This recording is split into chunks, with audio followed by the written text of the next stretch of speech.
안녕하세요. 네. 저는 앞에 말씀하신 분들처럼 어려운 게 아니고, 제가 보시다시피 머리가 되게 짧거든요. 그러니까 남자로 되게 오해를 많이 받아요. 사실 여성입니다. 예, 이러다 보니까 뭐 치마를 입어라, 머리 길러 화장을 해라 이런 걸 듣는데 남들의 시선 때문에 제 스타일을 포기하기 싫거든요.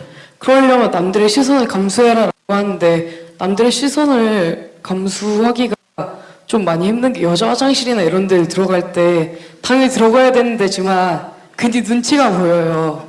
이거 어떻게 감수해야 될지 제 스스로에게 어떤 그러면 여기다 여자라고 딱 명찰을 달고 다니면 그건 뭐 어렵다고 그래. 여자 이렇게 딱 여자입니다 이렇게 명찰을 달고 다니면 되잖아.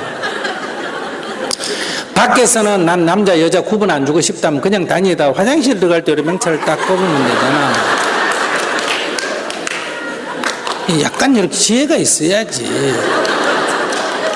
자기가 그렇게 머리 짧게 하고 옷도 이렇게 남자처럼 입고 이렇게 안에 바지 입고 이렇게 들어가니까 딴 사람이 볼 때 왜 여자가 화장실에 왔나, 남자가 왜 여자 화장실에 왔나 이렇게 생각할 수 있으니까 그럴 때는 여기다가 저는 여자입니다 이렇게 딱 써붙이면 되죠. 화장실 갈 때만 살짝 꺼내고 꽂아가 들어가면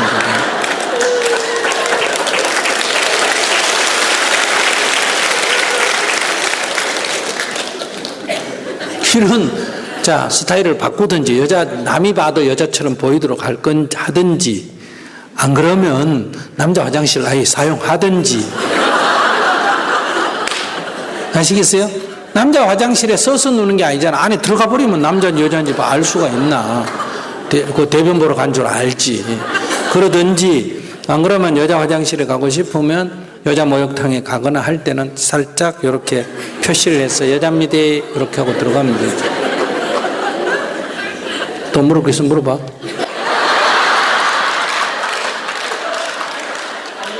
됐어? 해결됐냐고? 안 들리나? 아니요. 네. 됐어? 네.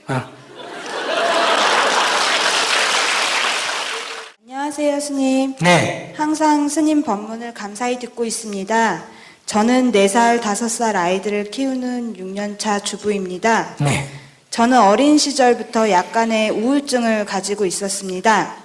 결혼을 하고 연년생 아이 2명을 낳고 키우며 산후우울증처럼 또 우울증이 나왔습니다. 그러면서 친정 부모님을 향한 원망을 좀 많이 가지게 되었는데요. 제가 잠시 어리석었음을 느끼고 지금은 법문을 듣고 불교 공부도 하며 부모님께 감사하는 마음을 다시 가지게 되었습니다.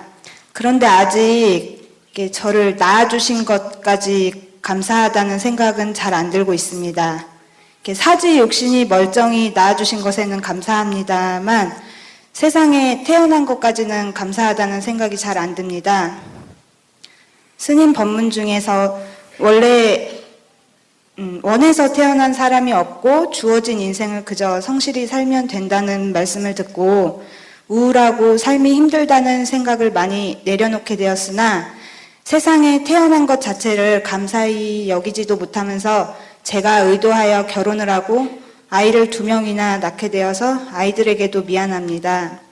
제가 부모님께 참회 기도를 드리고 싶은데 지혜로운 기도문을 주시면 열심히 해보겠습니다. 제가 뭐 잘못했는데 참회 기도를 해요? 어머니를 때렸어요? 뭐 잘못했는데 참회를 해요? 이제 한참 좀 산후 아기 낳고 힘들 때 저희 친정 어머님이 불화가 있으세요. 그 아버님하고. 근데 이제 제가 어릴 때부터 지금까지 계속 그러시고 제 가까이 옆동에 사시거든요.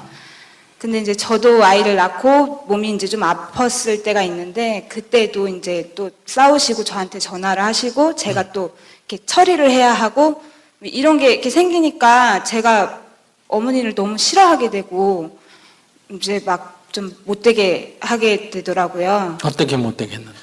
뭐 이제 전화 오시면 얘기를 하시면 뭐 어머니가 막 화를 내시면 저도 똑같이 화를 내고 뭐 이제 좀 나쁜 말을 하고 뭐 이런 식으로 하게 되더라고요. 쥐가 먼저 화를 내시 나도 내는데 뭐 어때? 괜찮아?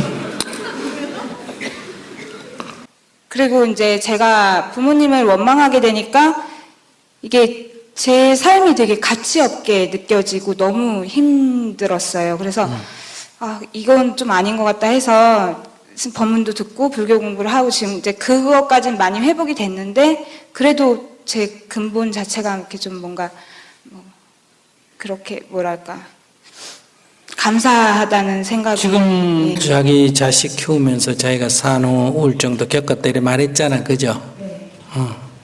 근데 엄마도 자기 낳고 남편이 뭐라 그러고 막 제대로 안 도와주고 이래가지고 인생살이가 막 힘들고 그랬을까 안 했을까? 많이 힘드셨어요. 그래요. 그래서 자기가 그런 엄마의 업을 받았기 때문에 자기도 어릴 때부터 우울증을 갖고 자기가 이래 우울증을 가진 상태로 애를 키우면 애들도 또 어린 시절에 우울증이 오고 또 결혼하면 자기처럼 어려움을 겪고 그래요. 달리 방법이 없어 이거는.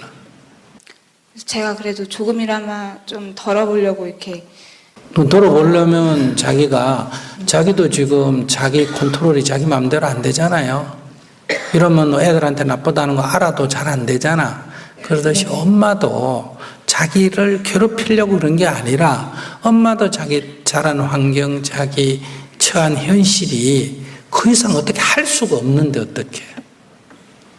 엄마도 자기 자라기를 어릴 때 또 엄마하고 부부하고 할머니 할아버지 싸우는 데서 자라가지고 또 여러 가지 어려움을 겪고 우울증이 있는데 거기다 또 남편이 또 뭐라고 하고 제 마음에 안 들게 하니까 엄마도 그런데 뭐 엄마가 자기 괴롭히려고 정한 거 아니에요. 자기도 힘들어가지고 하소연할 데가 없으니까 이웃집에 딸이 있으니까 전화해가 자기 인생 하소연하는 거란 말이에요.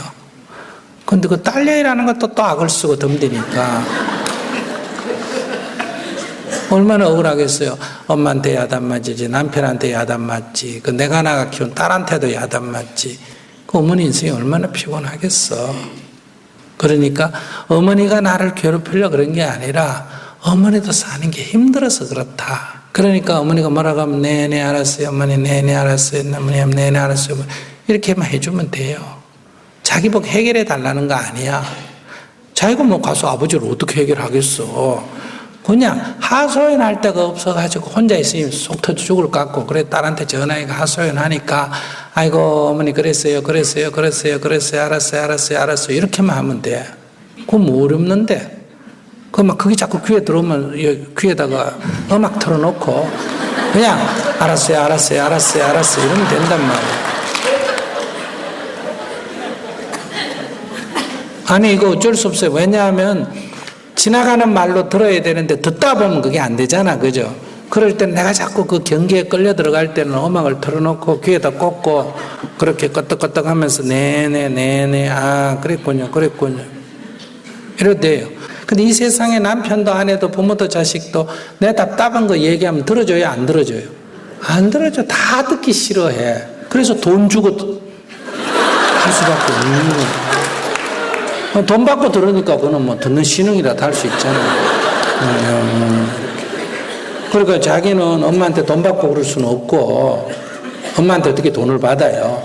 자기가 엄마가 전화 오면 자기가 정신과 의사라고 생각하세요. 알았어요? 그 엄마가 어디 전화할 데 없으면 나한테 전화하겠나. 아이고 그래 내 나가 키운데 고생했는데 내가 뭐 딴 건 못 해주더라도 엄마 얘기나 좀 들어줘야지. 이렇게 바쁠 땐 일해 가면서 전화 들고 그래 엄마 알았다 이러면서 들으면 돼요. 설거지 하면서도 듣고 니 뭐하노?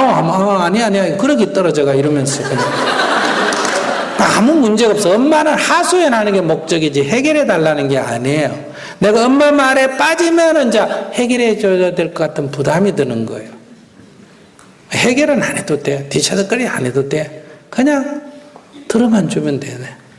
그렇게 못한 거를 참여한다면 참여해야 되고 자기가 엄마한테 뭐 잘못한 건 없어요. 앞으로는 절은 안 해도 되나요? 108배 이런 거. 저리 그래 하고 싶으면 해도 돼.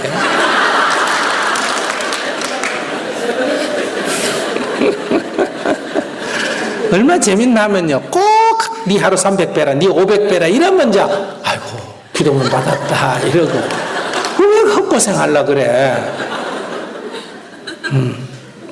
하면 육체적으로도 좋고 정신적으로도 절은 좋은 거예요. 무슨 말인지 아시겠어요? 그러나 자기가 어머니한테 특별히 잘못한 게 없는데 자꾸 참에 기도하면 좋다니까 자꾸 잘못했다 그러려니까 절하다가도 성질 나는 거예요. 내가 뭐 잘못했노? 이런 게 속에 있잖아. 나 딱 보니 자기 잘못했다는 생각이 초도 없어. 근데 어디 가서 들으니까 참회 기도하면 좋다니까 나한테 지금 참회하겠다고 그러는데 그렇게 공부하면 안 돼. 그러니까 자기는 참회가 이런 거예요. 아이고 엄마가 얼마나 답답하면 나한테 전화해가 저러시겠노. 아이고 자기도 시집가가 평생을 그래 마음에 안 드는 남자하고 한번 살아봐라. 얼마나 힘드는지. 그러니까 엄마도 막 악심이 나가 그런 거거든. 그러니까 남편이 그거 들어주면 좋지만은 남편은 또 남편한테 물어보면 참 잔소리하는 여자하고 평생 살기가 얼마나 힘든지 알아요. 다 서로가 그래야. 그러니까 그걸 내가 어떻게 해결할 수가 없어 지금. 그래서 내가 할 수 있는 건 뭐밖에 없다. 들어주는 거 그거 하나밖에 없다. 그래도 자식이라고 나가 키워줬으니 그거 하나는 해줘야지. 언제든지 전화 오면 하고 오는 게 그거 하면 자기가 먼저 전화를 해. 엄마 뭐 할 얘기 없어? 이러고. 이거를 성경 교회 다녔어요? 네. 교회 다니. 그래 어릴 때 교회 좀 다녀야지. 교회 다니면서 이런 말 알아? 오리를 가지면 심리를 가져라. 들어봤어요? 제대로 안 다녔구나. 오리를 가자면 심리를 가져라. 겉옷을 달라면 속옷까지 벗어주라. 왼밤을 때리면 오른밤을 대주라. 이 세 가지가 다 똑같은 비유예요. 그 뭐냐? 어떤 상황에 처해서 어쩔 수 없이 내가 이 상황에 처했는데 그럼 내가 종속적이라는 거예요. 그럴 때 이거를 내가 주인으로 전환시키는 방법이에요. 내가 주인이 돼버려. 이거를 이제 불교 용어로는 수처작주라 그래. 어떤 곳에 처하든 내가 주인이 되는 거예요. 그걸 성경 용어로는 뭐라고? 오리를 가자면 심리를 가주라. 누가 오리 가자 해가 따라가면 그 사람이 주고 내가 종이에요. 근데 심리 가줄게 이러면 누가 주인이다? 내가 주인이다 이 말이에요. 그러니까 엄마가 전화와가 듣기 싫은데 억지로 들으면 내가 엄마한테 매여있는 종인데 내가 전화해가 엄마 뭐 없어? 들어줄 얘기 없어? 이러면 누가 주인이 된다? 내가 주인이 되는 거예요. 자기가 좀 적극적으로 대해야 돼. 아시겠어요? 수처작주라는 용어를 외운다고 불교를 아는 게 아니에요. 이 성경 구절을 외운다고 신앙이 깊은 게 아니고 그것을 내가 삶 속에서 항상 어떤 상황이든 내가 주인으로 딱 전환을 해야 되는 거예요. 그러니까 아까 장애인 아이가 있다 그러면 아이고 내가 전생에 무슨 죄를 져가지고 이런 평생 종로로 돼야 돼요. 그런데 아이고 다른 집에 태어났으면 얘가 사랑 못 받았겠지. 나한테 태어나니 정말 다행이다. 나하고 인연인가 보다. 주여 감사합니다.恩寵을 주셔서 이렇게 적극적으로 받아들이면 이 아이를 키우는 게 행복할 수가 있다. 근데 우리가 그게 잘 안 되지. 그래서 이제 공부하는 거예요. 그러니까 어머니 얘기를 이렇게 나 그래도 엄마한테 야단 맞고 제 엄마한테 야단 맞고 제 남편한테 사랑 못 받아도 자기는 자식한테 하소연할 권리 정도는 있지 않을까? 그거라도 있어야 엄마도 살지. 어떻게 살겠어? 생각해봐라. 눈물 안 나나? 눈물이 안 나구나. 난 눈물 나는데 듣기만 해. 아이고 얼마 답답나. 나한테 해결해. 나한테 해결해. 내가 다 들어줄게. 나한테 해결해. 나한테 이렇게 좀 마음을 내봐라. 그게 참회다 이 말이야. 네, 알겠습니다. 감사합니다. 그런 마음을 내면 자기가 우울증에 안 빠지는데 자기가 우울증에 빠지면 제 자식도 우울증에 빠져요. 우울증이 증상이 있으면 빨리 병원에 가서 약 먹고 특히 아기 키우는 엄마는 이거 굉장히 필요합니다. 그럼 엄마가 우울증 되면 아기는 막 바로 그대로 전이가 돼요. 그러니까 바로 치료를 해야 돼요. 그 우울증은 치료를 안 하면 병이 깊어지지만 치료하면 현상 유지는 돼요. 자꾸 치료 이런 말 하지 말고 그러니까 완치 이런 말 하지 말고 자기가 그 태생의 엄마로부터 받은 거기 때문에 어떤 어려운 상황에 빠지면 항상 그렇게 돼. 그때는 약을 탁 먹고 또 괜찮아서 안 먹을 때 비상약을 탁 갖고 있다가 심리가 약간 불안하면 바로 약을 먹고 이러면 돼요. 네, 즐거웠습니까? 네. 다시 한번 정리를 하면요. 이 불교라고 하는 것은 그 용어가 뭐예요? 불이란 건 부처를 말해요. 부처라는 말은 깨달은이라는 뜻이에요. 교는 가르침이에요. 깨달은 이가 가르침, 깨달은 이의 가르침이다 이런 뜻이에요. 그럼 깨달은 이가 왜 가르침을 폈을까? 그는 깨닫지 못한 일을 깨닫게 해주려고 가르침을 편 거예요. 그러니까 이 가르침의 목표는 깨달은 이에게 있는 게 우리가 깨달은 이에게 충성하는 게 불교의 목적이 아니라 깨닫지 못한 일을 깨닫게 해주는 게 불교의 원래 목적이다. 그럼 깨달으면 어떻게 되느냐? 뭘 깨닫느냐? 무지를 깨닫는 거예요. 그럼 무지라는 것은 깜깜한 방과 같아 아무것도 보이는 게 없는데 깨달음이라는 것은 마치 불을 켠 것과 같아서 훤히 보이기 때문에 우리들의 번뇌나 괴로움이나 이런 게 사라진다. 근데 또 완전히 사라진다 이렇게 생각하면 안 돼요. 어쨌든 지금보다는 좋아진다. 그러니까 우리가 정말 어려워서 어려운 게 아니라 어떤 생각을 움켜쥐고 있기 때문에 어려운 거예요. 그걸 갖다 집착이라 그래요. 집착을 놓으면 되는데 집착을 놔라 하면 또 놔라 하는 게 또 안 놔진다고 나한테 와서 또 하소연을 해요. 그러니까 그거는 뭐냐? 놔라 하는데 또 집착을 한 거예요. 놔라 하면 놔야 되는데 놔라는 상을 짓는다 이런 얘기예요. 그래서 여러분들이 우리도 누구나 다 이 세상에 태어난 사람은 태어난 조건, 살아온 환경과 관계없이 다 행복할 권리가 있다. 여러분들 행복해야 돼요. 남편이 죽어서 불행하다 이런 말 하면 안 돼요. 남편이 죽은 사람도 행복할 수가 있고 자식이 죽은 사람도 행복할 수가 있고 교통사고 나서 장애가 생겨도 행복할 수가 있어요. 왜 행복하지 못하냐? 옛날 생각하기 때문에. 두 다리 안 다쳤을 때를 자꾸 집착하기 때문에 현재 한 다리 다친 거에 대한 열등의식과 또 그에 대한 원망이 있기 때문에 불행한 거예요. 한 다리가 부러졌으면 그래도 한 다리가 있어서 다행이다. 아이고 그래도 안 죽고 살아서 다행이다. 이렇게 생각하면 장애 상태로도 얼굴에 미소를 머금을 수가 있다. 이건 누가 주는 거 아니에요. 내가 내 인생을 그렇게 만들어 나가는 거예요. 그래서 하나 따라해 보세요. 마지막으로 부처님 말씀이요. 행복도 내가 만드는 것이네. 불행도 내가 만드는 것이네. 진실로 그 행복과 불행 다른 사람이 만드는 것 아니네. 따라 읽기는 읽어도 다른 사람이 만든 거지. 네가 술을 처먹어, 네가 바람을 피워가, 네가 공부를 하니까 내가 괴롭다 이렇게 생각하잖아. 다 다른 사람이 만든다고 생각해요. 그렇기 때문에 우리는 영원히 행복할 수가 없어. 그러니 내가 이 긍정적 사고, 살아있는 것만 해도 다행이다. 이게 긍정적 사고라 그러고, 그 자식만 안 그랬으면 내 다리가 안 부러졌는데 이게 부정적 사고라 그래. 부정적 사고를 하기 때문에 우리는 늘 번뇌에서 벗어나지를 못하고 긍정적 사고를 하면 누구나 다 행복해질 수가 있다. 남자든 여자든 기독교 다니든 절에 다니든 이건 상관없어요. 자기 믿음이 불교든 기독교든 그건 여러분들 알아서 하세요. 신앙의 자유가 있으니까. 그러나 우리는 누구나 다 행복할 수가 있다.